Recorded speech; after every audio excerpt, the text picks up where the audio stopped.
Mesdames et messieurs, bonsoir, merci de votre fidélité et bienvenue dans ce journal. Voici le sommaire.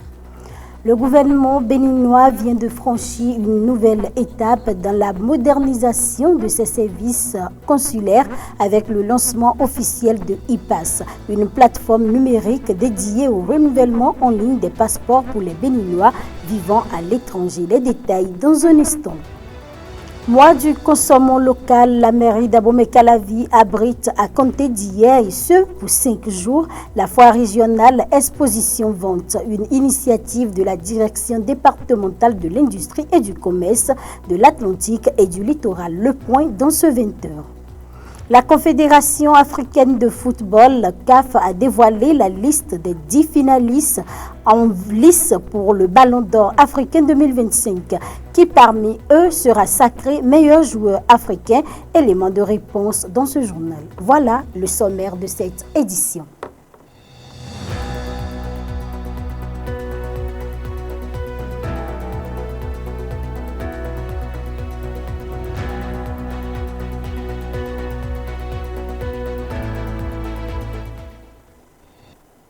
Fidèles internautes de Matin Libre Télévision, ce mardi 21 octobre 2025, les autorités béninoises ont annoncé le lancement du IPAS, une nouvelle plateforme entièrement dématérialisée dédiée au renouvellement des passeports pour les Béninois vivant à l'étranger. Suivi. Bonne nouvelle pour la diaspora béninoise. Ils ne sont plus obligés de revenir au pays avant de se voir renouveler leur passeport. Dans un communiqué, le gouvernement a annoncé mardi 21 octobre 2025 le lancement officiel du IPAS. D'après le communiqué, il s'agit d'une solution innovante qui simplifie et dématérialise entièrement la procédure de renouvellement des passeports pour les Béninois vivant à l'étranger. Il s'agit d'un projet qui s'inscrit dans le cadre de la diplomatie 4D promu par le gouvernement et reflète sa volonté de rapprocher l'administration de ses citoyens résidant à l'étranger, souvent confrontés à des délais excessifs, des démarches complexes et à l'éloignement des services consulaires. Ce projet répond à une demande de longue date de la diaspora. Grâce à IPAS, le gouvernement propose une alternative rapide, sécurisée et conforme aux standards internationaux de l'Organisation de l'aviation civile internationale, OACI. La plateforme IPAS est accessible partout dans le monde via les plateformes mobiles et en ligne. Il permet à chaque citoyen béninois résidant à l'étranger d'effectuer sa demande de renouvellement en toute simplicité depuis son domicile et de recevoir son passeport dans un délai garanti de 4 semaines à compter de la validation de sa demande. Grâce à cette initiative, le Bénin franchit une nouvelle étape dans la modernisation de ses services consulaires et renforce ses liens avec sa diaspora. Lancement ce 21 octobre 2025 à la mairie d'Abomey-Calavi de la foire régionale Exposition Vente. Cette initiative de la direction départementale de l'industrie et du commerce de l'Atlantique et du littoral intervient à la suite du lancement au plan national du mois du consommant local qui est à sa 6e édition. Romuald Roui et Jean-Marie Adeyemi nous font le point.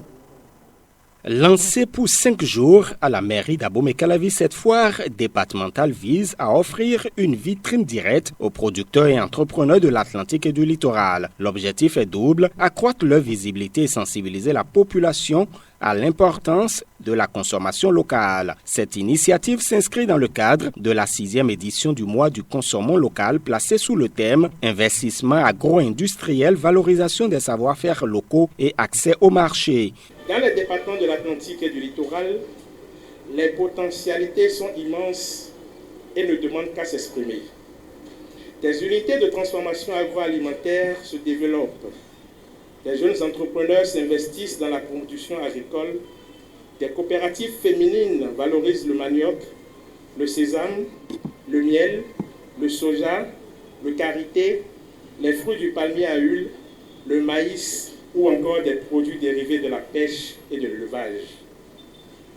Mais ces efforts méritent d'être consolidés par un meilleur accompagnement technique et financier, une amélioration de la qualité de l'emballage et du marketing des produits et un appui institutionnel plus accru pour faciliter leur accès au marché structuré, aux foires aux centrales d'achat, aux supermarchés, aux plateformes numériques et aux expositions régionales. L'autorité municipale d'Abomey-Calavi a souligné la richesse de sa commune en éminent producteurs, artisans et entrepreneurs locaux, garantissant ainsi que les consommateurs découvriront une large et diverse gamme de produits made in Benin. Abomey-Calavi, commune urbaine et en même temps rurale, possède un potentiel agro-industriel considérable.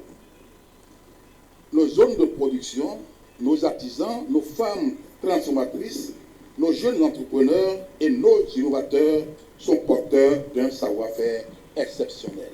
Ils méritent d'être mieux formés et mieux connectés au marché. C'est le sens de cette célébration.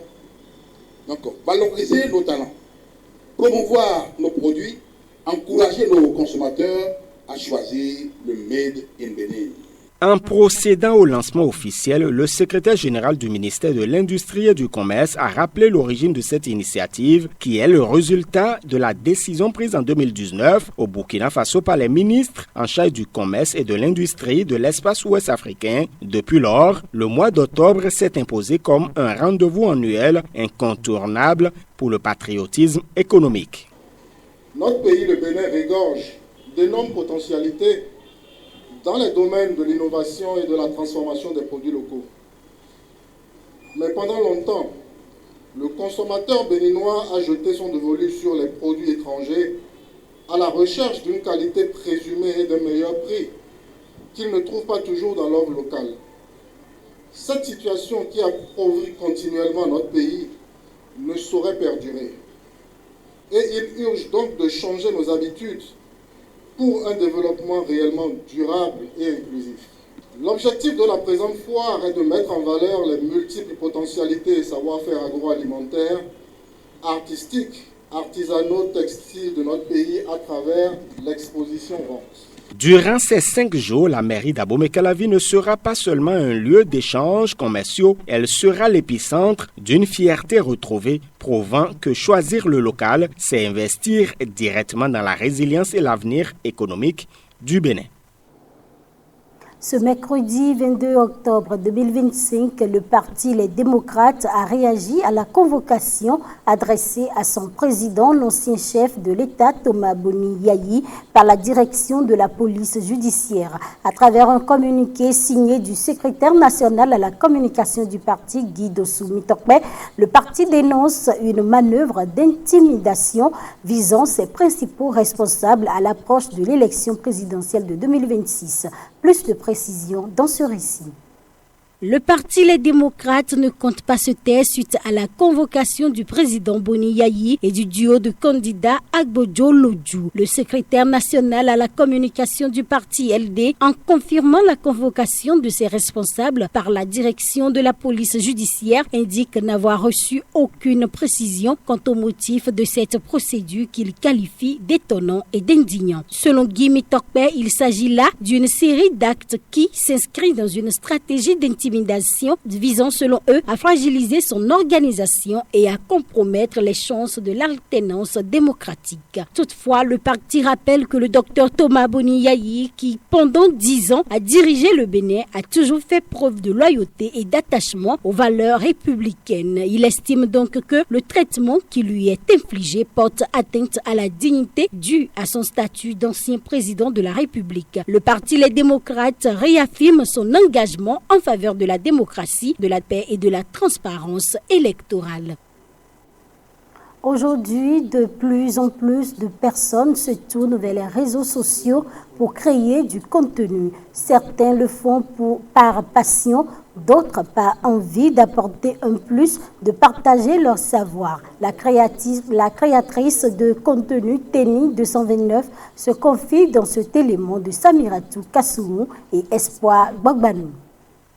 Teni 229 est une créatrice de contenu sur les réseaux sociaux.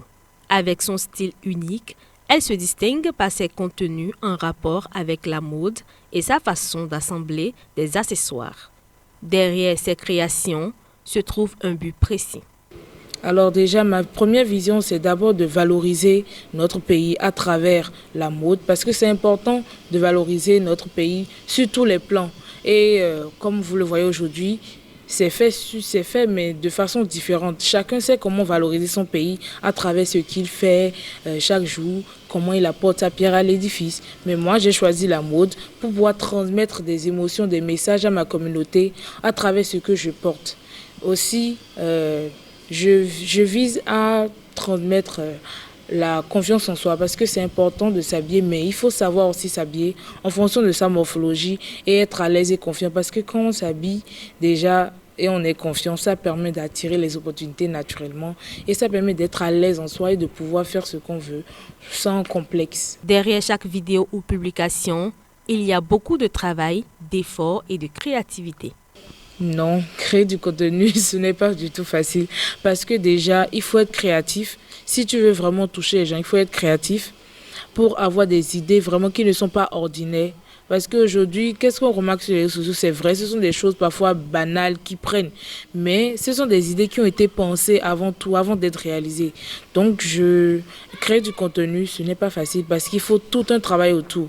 Moi, par exemple, quand je veux créer du contenu, c'est tout un travail parce que déjà, je trouve un thème donné, une idée que je veux défendre, que je veux valoriser, un concept qui peut-être concerne toute une personne ou peut-être le pays.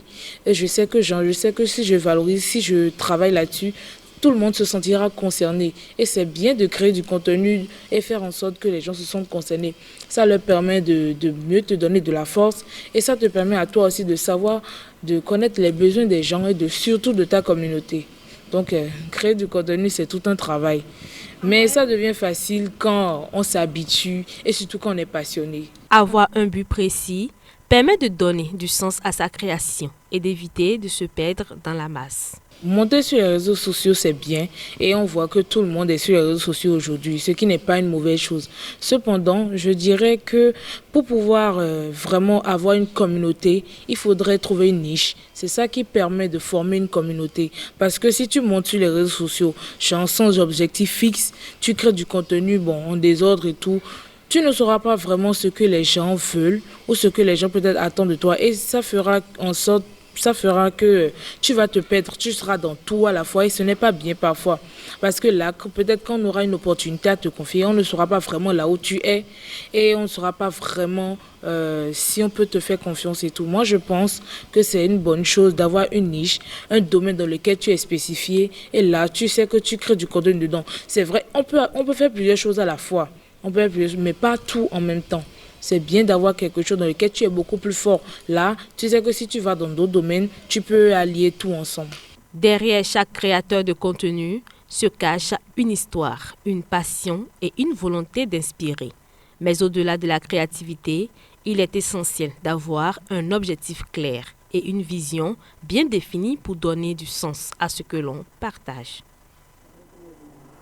Célébrer chaque 22 octobre, la Journée mondiale de l'énergie vise à attirer l'attention sur l'importance d'une utilisation responsable et durable de cette ressource essentielle à notre quotidien. Une occasion de réfléchir à nos modes de consommation et aux solutions pour un avenir plus propre. Samiratou Kassoumou pour plus de détails. La Journée mondiale de l'énergie est une initiative visant à sensibiliser aux enjeux énergétiques à l'échelle mondiale. Elle met en lumière l'importance d'une gestion durable des ressources énergétiques et encourage le développement des énergies renouvelables. Cet événement est l'occasion pour les gouvernements, les entreprises et la société civile de réfléchir aux défis liés à la production et à la consommation d'énergie dans un contexte de transition énergétique et de lutter contre le changement climatique. C'est aussi le moment de sensibiliser les citoyens et les décideurs aux enjeux énergétiques mondiaux, encourager le développement et l'adoption des énergies renouvelables, promouvoir l'efficacité énergétique pour réduire la consommation et les émissions de gaz à effet de serre, et mettre en avant les innovations technologiques dans le domaine de l'énergie. Cette journée est une occasion de rappeler que l'énergie est un enjeu central pour l'avenir de la planète et que des efforts collectifs sont nécessaires pour assurer un développement durable et équitable.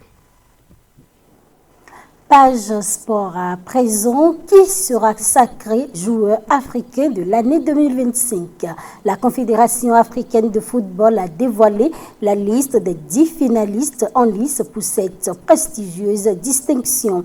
Entre confirmation attendue et révélation marquante, la compétition s'annonce plus ouverte que jamais. Suivons le récit que nous propose Hospice Yevimi Ronton. Cette année encore, le duel s'annonce palpitant entre deux géants du continent. Mohamed Salah, intenable avec Liverpool, auteur d'une saison de très haut niveau, et Achraf Hakimi, véritable moteur du Paris Saint-Germain, qui a su allier régularité et performance de classe mondiale. Les deux hommes respectivement 4e et 6e du dernier Ballon d'Or partent logiquement favoris. Mais attention aux outsiders. Le Guinéen Serhou Guirassy, irrésistible sous les couleurs du Borussia Dortmund, avec ses 38 réalisations et 9 passes décisives, pourrait bien jouer les troubles faites. Tout comme Victor Osimhen, ancien lauréat, toujours en embuscade. La CAF n'a pas oublié les héros du continent. 3 joueurs évoluant en dehors de l'Europe figurent sur la liste. Le Congolais Fiston Mayele, sacré en Ligue des Champions avec Pyramide FC, le Marocain Oussama Lamlioui et le Gabonais Denis Mbouanga, brillant sous les couleurs de Los Angeles FC. Un plateau riche, des performances éclatantes et un suspense total. Rendez-vous lors des CAF Awards 2025 pour connaître celui qui portera haut le flambeau du football africain. Un seul sera roi, mais tous font déjà la fierté du continent. Chaque fois que vous voyez une entreprise qui réussit, dites-vous que c'est parce qu'un jour, quelqu'un a pris une décision courageuse. C'est la fin de ce 20h. Merci de nous avoir suivis et n'oubliez surtout pas de vous abonner pour ne rien manquer de l'actualité.